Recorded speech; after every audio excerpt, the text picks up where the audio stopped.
Right. BRS భవన్లో పొన్నాల లక్ష్మి మాట్లాడుతున్నారు. ఇప్పుడు ఆ లైవ్ చూద్దాం. మనం ఏ ప్రభుత్వం అయినా కానీ, ఎవరైనా కానీ, ఏ పార్టీ అయినా కానీ అధికారం ఉంటుందా? పారదర్శకత లోపించదు. కింద పనిచేసిన వాళ్ళు కొద్దిగా వెనక ముందు అవుతారా లేదా?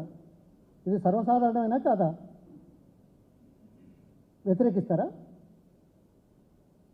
ముఖ్యమంత్రిని ఎవరైనా? మీరు చెప్పండి. మనమంతా ఒకటే. ఇగో అందుకోసమే దీంట్లో దురదృష్టం, ఇక్కడ ఈ ఆఫీసర్లు ఎవరైతే ఉన్నారో, కమిషనర్ పోలీసు, డీసీపీ, మిగతా ఆఫీసర్లు ఎవరైతే ఉన్నారో వీళ్ళందరినీ వెంటనే ట్రాన్స్ఫర్ చేయాలనే మాట తప్పనిసరిగా మనం దీనికి చేసాం.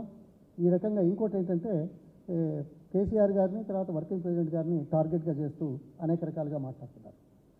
Without any basis, without any proof, without any case. ధైర్యం ఉందా? లేదు కదా. ఊరికే మాట్లాడేస్తే అయిపోతుంది. రాజకీయాల్లో ఉన్నాం అనుకున్నారు. ఇక్కడ ఎవరు వీళ్ళు?